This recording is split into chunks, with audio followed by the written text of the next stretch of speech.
ஆசாரியரின் வகுப்புகள். ஆரோன் புத்திரரின் வகுப்புகள் ஆவன. ஆரோனின் குமாரர் நாதாப், அபியூ, எலெயாசார், இத்தாமார் என்பவர்கள். நாதாபும் அபியூவும் குமாரர் இல்லாமல் தங்கள் தகப்பனுக்கு முன்னே மரித்தபடியினால் எலெயாசாரும் இத்தாமாரும் ஆசாரிய ஊழியம் செய்தார்கள். தாவீது சாதோக்கைக் கொண்டு எலெயாசாரின் புத்திரரையும் அகிமெலேக்கைக் கொண்டு இத்தாமாரின் புத்திரரையும் அவர்கள் செய்ய வேண்டிய ஊழியத்துக்கு முறைப்படி அவர்களை வகுத்தான். அவர்களை வகுக்கிற போது இத்தாமாரின் புத்திரரை பார்க்கிலும் எலெயாசாரின் புத்திரருக்குள்ளே தலைமையானவர்கள் அதிகமான பேர் காணப்பட்டபடியினால் எலெயாசாரின் புத்திரரில் 16 பேர் தங்கள் பிதாக்களுடைய குடும்பத்துக்கும், இத்தாமாரின் புத்திரரில் 8 பேர் தங்கள் பிதாக்களுடைய குடும்பத்துக்கும் தலைமையாக வைக்கப்பட்டார்கள்.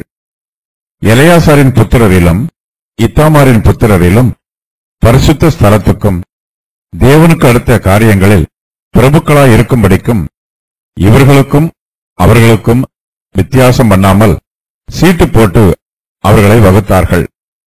லேவியரில் சம்பிரதியாகிய சமாயா என்னும் நெதனெயேலின் குமாரன் ராஜாவுக்கும் பிரபுக்களுக்கும் ஆசாரியனாகிய சாதோக்குக்கும், அபியத்தாரின் குமாரனாகிய அகிமெலேக்குக்கும் ஆசாரியரும் லேவியருமான பிதாக்களின் தலைவருக்கும் முன்பாக அவர்கள் நாமங்களை எழுதினான். ஒரு பிதாவின் வீட்டுச் சீட்டு எலெயாசாருக்கு விழுந்தது. பின்பு அந்தப்படியே இத்தாமாருக்கும் விழுந்தது. முதலாவது சீட்டு யோயாரீபின் பேர் வழிக்கும், இரண்டாவது எதாயாவின் பேர் வழிக்கும், மூன்றாவது ஆரிமின் பேர் வழிக்கும், நான்காவது செயோரீமின் பேர் வழிக்கும், ஐந்தாவது மல்கியாவின் பேர் வழிக்கும், ஆறாவது மியாமீனின் பேர் வழிக்கும், ஏழாவது அக்கோத்ஸின் பேர் வழிக்கும், எட்டாவது அபியாவின் பேர் வழிக்கும், ஒன்பதாவது யெசுவாவின் பேர் வழிக்கும், பத்தாவது செக்கனியாவின் பேர் வழிக்கும், 11வது எலியாசிபின் பேர் வழிக்கும், 12வது யாக்கீமின் பேர் வழிக்கும், 13வது உப்பாவின் பேர் வழிக்கும், 14வது எசபயாபின் பேர் வழிக்கும், 15வது பில்காவின் பேர் வழிக்கும், 16வது இம்மேரின் பேர் வழிக்கும், 17வது ஏசீரின் பேர் வழிக்கும்,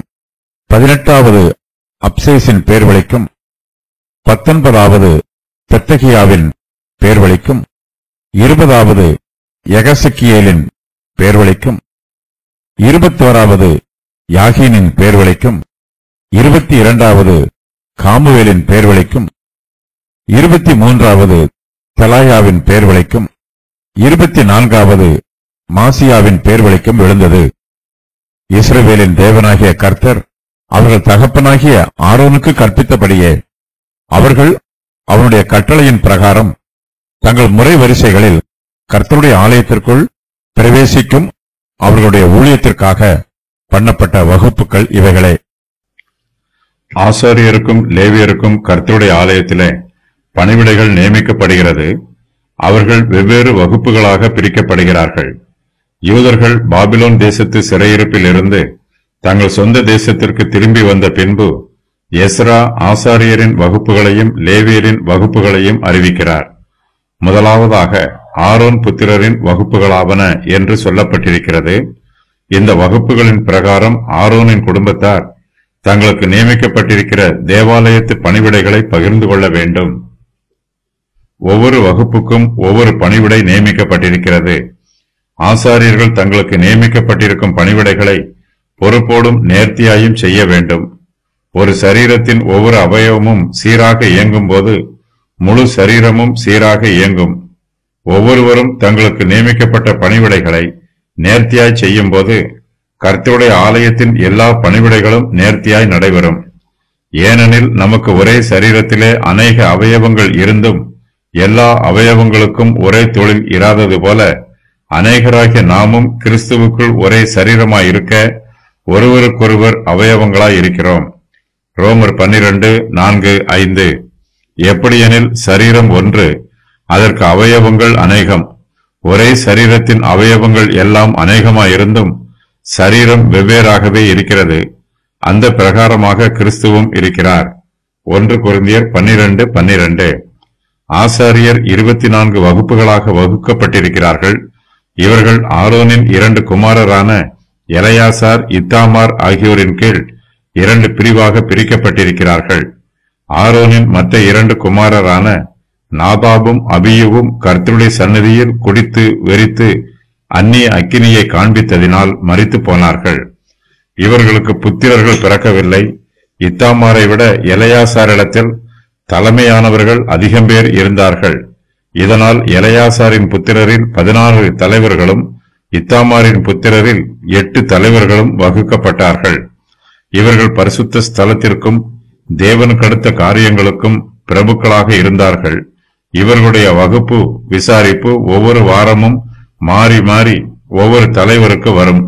இவர்களை வித்தியாசம் பண்ணாமல் சீட்டு போட்டு வகுத்த போது முதலாவது சீட்டு எலெயாசாருக்கு விழுந்தது.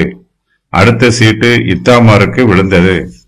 ஆசாரிய வகுப்புகளை பிரிக்கும் போது அவர்களுக்குள் எந்த வித்தியாசமும் பண்ணாமல் சீட்டு போட்டு அவர்களை வகுக்கிறார்கள்.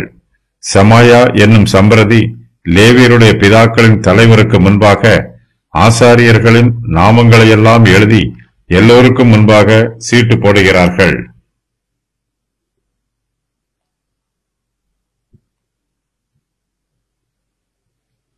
ஆசாரியர்களை வகுப்புகளாக பிரிக்கும் போது இஸ்ரவேலின் எல்லா ஜனங்களுக்கும் முன்பாக சீட்டு போடப்படுகிறது. சீட்டு போடப்படும் போது அங்கே ராஜாவும் இஸ்ரவேலின் பிரபுக்களும் ஆசாரியர்களும் கூடியிருக்கிறார்கள். அவர்கள் எல்லோருக்கும் முன்பாக சீட்டு போடப்படுகிறது. ஆகையினால் சீட்டு போடுவதில் குழப்பமோ அல்லது சந்தேகமோ ஏற்படவில்லை. தெரிந்தெடுக்கப்பட்ட ஆசாரியர்கள் பரிசுத்த ஸ்தலத்திற்கும் தேவனுக்கடுத்த காரியங்களுக்கும் பிரபுக்களாயிருப்பார்கள். ஆசாரியர்களில் யார் முதலாவதாக இந்த பணிவிடையை செய்ய வேண்டும் என்றும் அதற்கு பின்பு அவர்களை தொடர்ந்து இந்த பணிவிடையை யார் செய்ய வேண்டும் என்றும் சீட்டு போடுகிறார்கள். ஆசாரியர்கள் 24 வகுப்புகளாக வகுக்கப்பட்டிருக்கிறார்கள். இவர்களில் எலெயாசாரின் குடும்பத்திலே 16 ஆசாரிய வகுப்புகளும் இத்தாமாரின் குடும்பத்திலே 8 ஆசாரிய வகுப்புகளும் இருக்கிறார்கள். ஒரு பிதாவின் வீட்டு சீட்டு எலெயாசாருக்கும் மற்றொரு சீட்டு இத்தாமாருக்கும் விழுகிறது. ஆசாரியரின் 24 வகுப்புகளில் 8வது சீட்டு அபியாவின் பேர் வழிக்கு விழுகிறது. இந்த வகுப்பை பற்றி லூக்கா எழுதின சுவிசேஷத்தில் சொல்லப்பட்டிருக்கிறது. யூதேயா தேசத்தின் ராஜாவாகிய ஏரோதின் நாட்களில் அபியா என்னும் ஆசாரிய வகுப்பில் சகரியா என்னும் பெயர் கொண்ட ஆசாரியன் ஒருவன் இருந்தான். அவன் மனைவி ஆரோனுடைய குமாரத்திகளில் ஒருத்தி, அவள் பேர் எலிசபெத்து. லூக்கா 1:5. யோவான் ஸ்நானனின் தகப்பனாராகிய சகரியா அபியா என்னும் ஆசாரிய வகுப்பை சேர்ந்தவர்.